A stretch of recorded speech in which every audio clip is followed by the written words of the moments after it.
আমরা তাদেরকে বলি রিমিটেন্স যোদ্ধা। তা আপনি যারে বীর বললেন তারে আপনি বীরের মর্যাদা দিবেন না? কিন্তু মর্যাদা না দিয়েই একটা বায়বীয় শব্দ দিয়ে বিদেশিদেরকে শান্ত রাখতে চায়। আমরা সিদ্ধান্ত নিলাম যে বিদেশিদের সবচেয়ে বড় অধিকার তাদের নাগরিক ভোটের অধিকার, এটার জন্য আমরা লড়াই শুরু করব। আমরা আওয়াজ তুললাম, ভাবলাম যে আমাদের দেখা দেখে অন্যরাও এগিয়ে আসবে, বলবে এই দাবিটা নিয়ে, কিন্তু আসে না। আসবে কিভাবে? কেউ কেউ তো বলেই ফেলে প্রবাসীদের আবার ভোটের দরকার কি, তারা টাকা পাঠাবে, তার পরিবারের জন্য পাঠাবে, এখানে আবার তাদের রাজনীতি করতে হবে কেন? এরে আবার অপর একটা টক শুতে জিজ্ঞেস করছে, আপনি এটা বললেন কেন? এই কথায় তো প্রবাসী ভাই বোনেরা আহত হয়েছে, কষ্ট পেয়েছে। বলেছি বাধ্য হয়ে। কেন, কি বাধ্য হয়েছে? কয়ে যে এইগুলা সব তো জামাতকে ভোট দেবে, যার মধ্যে এই পানি পান করানো লোকটাও একজন। ওদের বাসায় যখন গেলাম, তার মা আছেন, দুটো ভাই আছে, তার স্ত্রী আছে, সবাই আসলো, বিষণ্ণ চেহারা, কষ্টের চাদর গায়ে দিয়ে। একে একে যখন জিজ্ঞেস করলাম সবাইকে তাদের অবস্থা, একটা পর্যায়ে তার স্ত্রীকেও জিজ্ঞেস করলাম, মা তুমি কেমন আছো? ডুকরে কেঁদে বলল, আলহামদুলিল্লাহ আমি ভালো আছি, কিন্তু আমার গর্ভে তো 6 মাসের সন্তান। আমাদের গরিবের সংসার তো চলছিল, এখন আমার এই সন্তানটি যখন দুনিয়া আসবে তখন তার কি হবে? আমরা বললাম যে তোমাকে যখন মা ডেকেছি তখন তুমি ধরে নাও যে এই পরিবারের এখন জামাত ইসলামী অভিভাবক।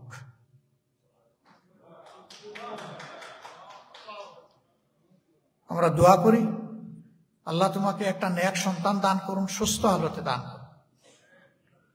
এবং ওই সুবাইতার মতোই আমরা বললাম, এও জীবনে যতটুকু লেখাপড়া করতে পারে তার মেধায় যোগ্যতায় খোলায়, সেই পর্যন্ত তাকে আমরা স্নেহ ভালোবাসায় গড়ে তুলব ইনশাআল্লাহ। আমি ধন্যবাদ জানাই প্রবাসী ভাইদেরকে। একজন কানাডা প্রবাসী খবর পেয়ে আমাকে বললেন, আপনারা তো অনেক সুযোগ নিচ্ছেন, এই বেবিটাকে আমাকে একটু দিতে পারেন? আমি বললাম কিভাবে তোমাকে দেব? বলে যে দায়িত্বটা আপনারা পালন করছেন, আমাকে সুযোগ দিন, আমি এই দায়িত্বটা পালন করতে চাই। আলহামদুলিল্লাহ ওই মাস থেকে তিনি এই দায়িত্ব পালন করছেন। এ সন্তান দুনিয়া এসেছে, আল্লাহর মেহেরবানিতে তাকে কুলে নেওয়ার সুযোগ হয়েছে। এরকম সন্তান কুলে নিলে মানুষের মন খুশিতে ভরে ওঠে। আমি আমার চোখের পানি সামলাতে পারি। ওই একইভাবে আমার মনে হলো, এই বেবিটা যখন বড় হবে বাপ ডাকবে কারে? তার তো বাপ ডাকার কোনো ঠিকানা থাকলো না। জালিমরা এভাবে অসংখ্য মানুষের জীবন কেড়ে নিয়েছে। আমরা সিদ্ধান্ত নিয়েছিলাম সকল শহীদের প্রোফাইল আমরা তৈরি করে ইতিহাসের পাতায় সংরক্ষণ করব। আল্লাহর মেহেরবানি পাড়ায় মহল্লায় নগরে বন্দরে কন্দরে সব জায়গায় ঘুরে ঘুরে তাদের প্রোফাইল আমরা বারবার চেক করে নিশ্চিত হয়ে তুলে এনেছি এবং 12 খণ্ডের প্রোফাইল তৈরি হয়েছে, যা আমরা বিশ্ববাসীকে উপহার দিয়েছি। বাংলাদেশ জামাত ইসলামের ওয়েবসাইট ইংলিশ, বাংলা, আরবি এবং টার্কিশ এই 4টি ভাষায় এটা অ্যাভেলেবল। যে কেউ ওখানে ঢুকলে এই শহীদদের বিস্তারিত বিবরণ জানতে পারবেন। এই যে সাইনবোর্ড এলাকার সুবাইতা, তার খবর পেয়ে ঢাকার একজন শিল্পপতি যিনি নিঃসন্তান, তিনি তাদের পরিবারে ছুটে গেলেন এবং বললেন যে এই বেবিটা আমাকে দেন, আমি আদরে যত্নে তাকে বড় করব, আর সেই হবে আমার সাকসেসর। আমার কোনো উত্তরাধিকারী নাই। সে দুনিয়া আল্লাহ আমাকে যা সম্পদ নিয়ামত দিয়েছেন সব সেই পাবে। পরিবারটি জবাব দিল, আমরা যাদের কোলে প্রথমে তুলে দিয়েছিলাম এটি আমাদের নয়, তাদের সন্তান। ওই কুলটাকেই আমরা নিরাপদ মনে করেছি। তারাই সবার আগে আমাদের কাছে ছুটে এসেছিলেন। এই সন্তানের ব্যাপারে কোন ফয়সালা দেওয়ার অধিকার আমাদের নাই, আমরা শুধু পাহারাদারি করি। তিনি তখন জানতে চাইলেন এরা কারা। তখন আমাদের খবর পেয়ে তিনি আমার পর্যন্ত পৌঁছলেন। আমি বললাম, বন্ধু, ভাই, আমি আপনার আবেগকে সম্মান করি, কিন্তু আমি নিজ থেকে জুড়ে কোনো সিদ্ধান্ত, কারো নাই দুই চোখ, কারো নাই এক চোখ, কারো নাই দুটি হাত, কারো নাই একটি হাত, কারো নাই দুটি পা, কারো নাই একটি পা। আবার কেউ তার মেরুদণ্ডে বুলেট বিদ্ধ হয়ে আপন গৃহে কিংবা হসপিটালের বেডে আজকে অবচেতন, প্যারালাইজড হয়ে পড়ে আছে। এই আমাদের 24-এর বাংলাদেশ। বলেছিলাম 2006 সালের 28 অক্টোবর থেকে হায়নার তাণ্ডব শুরু হয়েছিল বাংলাদেশের উপর। আল্লাহ তাআলার বড় মেহেরবানি, আল্লাহ তাআলা জাতিকে এই গজব এবং লানত থেকে হেফাজত করেছেন। সম্মানিত ভাই ও বোনেরা, এ দেশটি আমাদের দেশ। আমার আগে এস এম খালেদুজ্জামান বলে গেছেন, দেশের প্রতি দরদ, ভালোবাসা, মমত্ববোধ এটি আল্লাহ তাআলার এক রহমত, বিশাল রহমত। নবী করিম সাল্লাল্লাহু আলাইহি ওয়াসাল্লাম মক্কা মুআজ্জমা থেকে যখন মদিনাতুল মুনাওয়ারায় হিজরত করছিলেন, তার উটের দুটি পা, সামনের দুটি পা মদিনার বর্ডারে চলে গেছে, পিছনের দুটি পা মক্কার সীমানার ভিতরে। লাগাম তিনি শক্ত করে টেনে ধরলেন, দাঁড়িয়ে গেল উট, ফিরলেন তিনি পিছনের দিকে, কেঁদে দিলেন, হায় মক্কা, তোমার সন্তানেরা আমাকে থাকতে দিল না। তিনি বলছিলেন আর কাঁদছিলেন, চোখ থেকে পানি পড়ে পড়ে দাড়ি একদম ভিজে গেল। সঙ্গী সিদ্দিক আকবর রাদিয়াল্লাহু তাআলা আনহু, হযরতে আবু বকর, তিনি জড়িয়ে ধরে বললেন, হে আল্লাহর রাসূল, এমনটি করে কাঁদলে এই মক্কা আরেকটা ডেড সিতে পরিণত হয়ে যেতে পারে। আপনি তো দয়ার সাগর। আল্লাহ না আপনাকে বলেছেন, ওমা আরসালনাকা ইল্লা রাহমাতাল লিল আলামিন। ওরে নবী, তোমারে তো আমি সমস্ত সৃষ্টির জন্য রহমত হিসাবে পয়দা করেছি। আল্লাহু আকবার, আল্লাহু আকবার। আমরা সেই প্রিয় নবীর উম্মত, দরখাস্ত করে হয়নি, আমাদের মায়ার মাবুদ আমাদেরকে মেহেরবানি করে সেই উম্মত বানিয়েছে। আলহামদুলিল্লাহ। চিন্তা করুন, সেই নবীর কলিজায় মোচড় লেগেছে তার জন্মস্থানের জন্য। আপনার আমার লাগবে না? অবশ্যই লাগবে। এই জন্য দেশের যখন কোনো ভালো কিছুর খবর আপনারা পান, আমাদের চাইতে আমি বিশ্বাস করি আপনারা বেশি খুশি হন। আর যখন কোনো মন্দ বার্তা আপনাদের কানে পৌঁছে, আমরা যতটুকু বিষণ্ণ হই তার চাইতে বেশি বিষণ্ণ আপনারা হন। বলবেন, এটা কি আমাদেরকে খুশি করার জন্য বলছেন? Of course not. আমরা সেখানে থেকে থেকে থিতু হয়ে গিয়েছি, দেখতে দেখতে অনেকটা আমরা সহনীয় হয়ে উঠেছি। কিন্তু বাইরে যারা, তারা চিন্তা করেন, এ আমার জন্মভূমি, এ আমার প্রিয় দেশ, যেখানে আমি, আল্লাহ তাআলা আমাকে পয়দা করেছিলেন, শৈশব কেটেছে, মানুষ হয়েছি, লেখাপড়া করেছি, খেলাধুলা দৌড়াদৌড়ি করেছি, কর্মস্থলে গিয়েছি, আমার হাজারো সাথীদেরকে রেখে এসেছি, আত্মার আত্মীয় প্রিয়জন আপনজনকে ফেলে এসেছি। আজ তারা কিভাবে আছে, কোন পরিবেশে আছে? তারা কি নিরাপদে আছে, নাকি তাদের উপর কোনো খড়গ নেমে এসেছে? এই চিন্তায় আপনাদের অন্তর আনছান করে, অস্থিরতা আপনাদেরকে তাড়া করে। সম্মানিত ভাই বোনেরা, আমরা এর বাস্তবতা প্রত্যক্ষ করেছি 24-এর আন্দোলনের বিপ্লবের সময়। দুনিয়ার দেশে দেশে যেমন ঢাকার রাজপথে আওয়াজ উঠেছে গুলিকে উপেক্ষা করে, তেমনি দেশে দেশে রাজপথে একই আওয়াজ উঠেছে রাস্তায় রাস্তায়।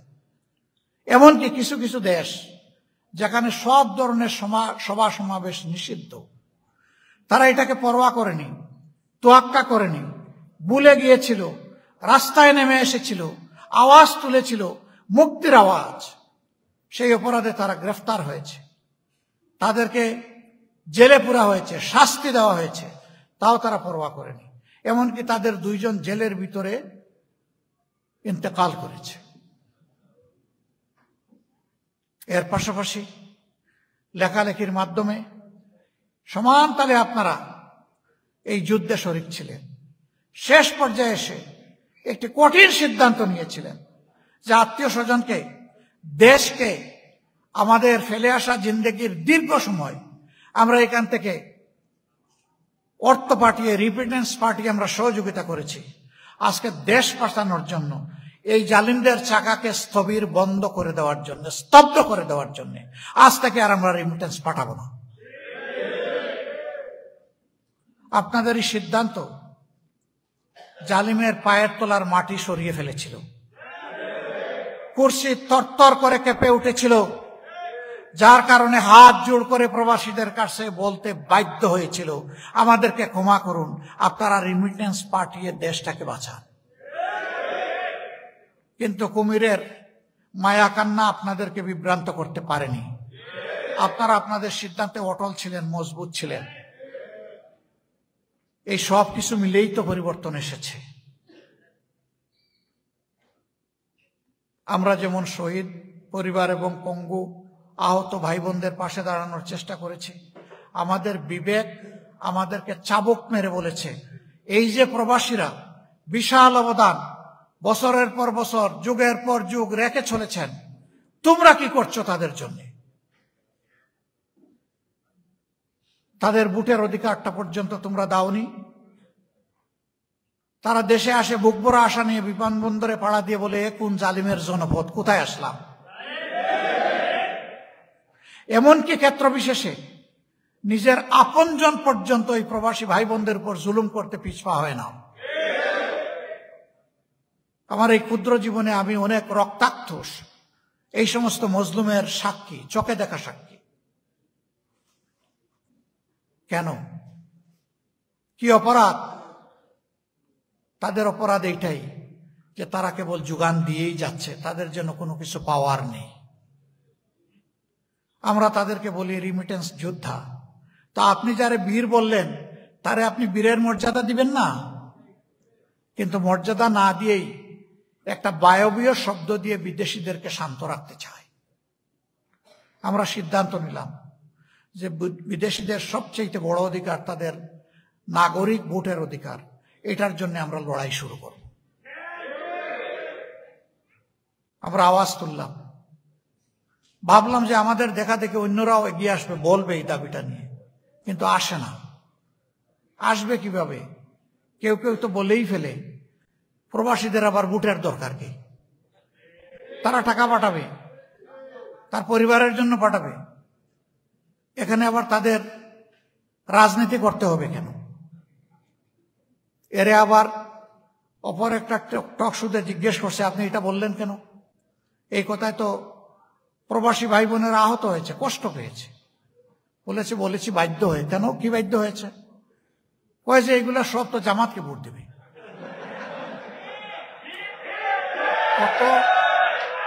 কত সংকীর্ণ মনা, কত সংকীর্ণ মনা হলে এই ধরনের সংকীর্ণ চিন্তা করতে পারে। ফকিরের মন নিয়ে রাজনীতিতে আসতে বলছিল কে? আমরা সবাইকে সম্মান করি। আপনারা মেহরবানি করে নিজের ভোটটা নিশ্চিত করবেন, রেজিস্ট্রেশন, এবং যত বাংলাদেশি প্রবাসী নিবাসী এখানে আছেন তাদের সকলকে ভোট নিশ্চিত করতে সহযোগিতা করবেন। এটা দেখবেন না সে কোন ধর্মের কোন দলের। আমরা সবার অধিকারটা দিতে চাচ্ছি। এই অধিকার যদি প্রতিষ্ঠিত হয়, এটা ভোট নয়, ইনশাআল্লাহ এটা বেটো হিসাবে কাজ করবে আপনাদের জন্য। এটি হবে আপনাদের হাতে বেটো পাওয়ার। তখন আপনাদের সকল অধিকার আপনাদেরকে দিতে বাধ্য হবে। ভাববে এই প্রবাসীরা একবার রিমিটেন্স স্টপ করে দিয়েছিল, দেশ কোলাপস করে গেছে, এখন যদি আরো কোনো ডিসিশন তারা নেয় সরকার টিকতে পারবে না। সরকার তখন বাধ্য হবে আপনাদের ন্যায্য সমস্ত অধিকার আপনাদেরকে ফিরিয়ে দিতে। আজকে এখানে যত দাবি তোলা হয়েছে, আমি পরম শ্রদ্ধা এই দাবিগুলোর সাথে একমত পোষণ করলাম। আমি কথা দিচ্ছি আল্লাহ তাআলা যদি আমাদেরকে হায়াত দেন, বাঁচায় রাখেন, তাহলে আমরা ক্ষমতায় গেলাম কি গেলাম না, এ ফয়সালার মালিক আল্লাহ রাব্বুল আলামিন। আমরা এটা তার উপর ছেড়ে দিলাম। আমরা যাই না যাই, এই দাবি আমাদের দাবি।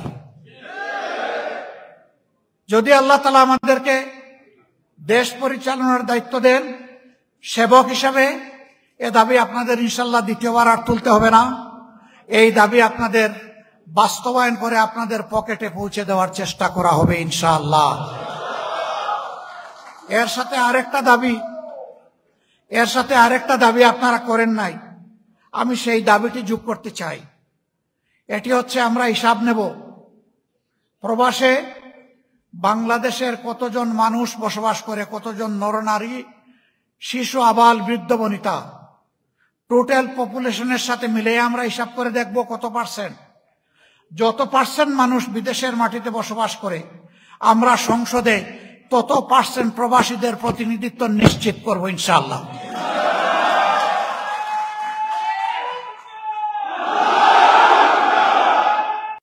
তখন প্রবাসীরা দুনিয়ার যেখানে থাকুক তারা অনুভব করবে আমিও বাংলাদেশ, এবং বলবে আমি বাংলাদেশ। আমরা সেই বাংলাদেশ বানাতে চাই ইনশাআল্লাহ। আমরা সারা বিশ্বকে একটা কেন্দ্রবিন্দুতে নিয়ে আসতে চাই। 18 কোটি মানুষের 36 কোটি হাত এক জায়গায় এনে হাতগুলোকে আমরা মজবুত করতে চাই। এখানে অনেক তরুণ যুবক বসে আছে, আমরা তাদেরকে অনুরোধ করব, বন্ধুরা, যুদ্ধ তোমাদের, লড়াই তোমাদের শেষ হয় নাই। এখনো রাজপথে আমাদের সন্তানেরা স্লোগান দিচ্ছে, আবু সাইদ মুগ্ধ, আবু সাইদ মুগ্ধ। এই যুদ্ধের জন্য তৈরি থাকতে হবে।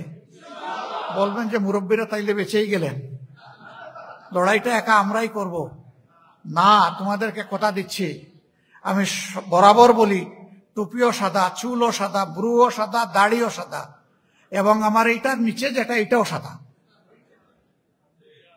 কিন্তু আলহামদুলিল্লাহ আমি তোমাদের মতোই একজন যুবক। বাংলাদেশের মানুষের মুক্তির লড়াইয়ে মিছিলের পিছনে নয়, বুক খুলে তোমাদের সাথে সামনেই থাকবো ইনশাআল্লাহ। শুধু আমি নই, আমার সাথীরাও থাকবে ইনশাআল্লাহ। আমরা আমাদের কিছু অগ্রাধিকার ঘোষণা করেছি। আল্লাহ তাআলা যদি তার একান্ত মেহেরবানি, মানুষের ভালোবাসা আর সমর্থনে দেশ সেবার সুযোগ আমাদেরকে দান করেন, আমাদের প্রথম অগ্রাধিকার হচ্ছে ভাঙ্গাচুরা, বিধ্বস্ত, অপ্রয়োজনীয় শিক্ষা ব্যবস্থাকে আমূল পরিবর্তন করা। যে শিক্ষা মানুষকে মানুষ বানাবে, যেই শিক্ষা প্রত্যেকটি নাগরিককে দেশ গড়ার কারিগর বানাবে, আমরা সেই শিক্ষাটা দিতে চাই। আমরা এখন বসি, দুনিয়ার বিভিন্ন পক্ষের সাথে বসি,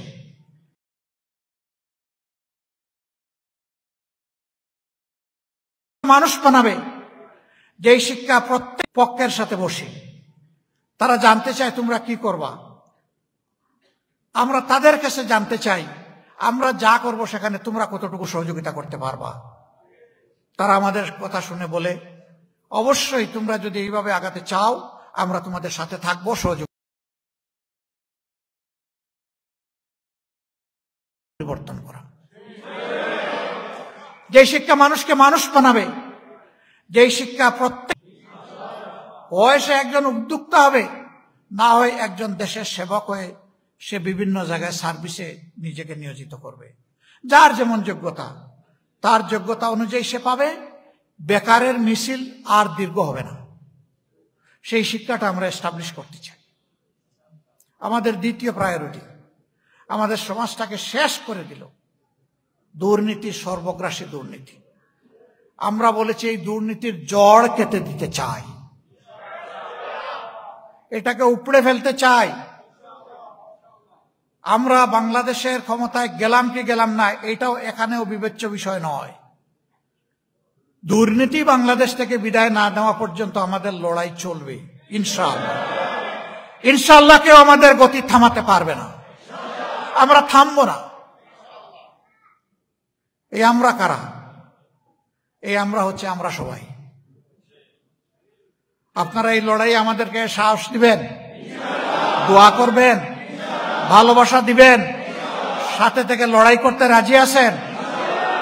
আল্লাহ তাআলা আপনাদের ইজ্জতকে বাড়ায় দিন।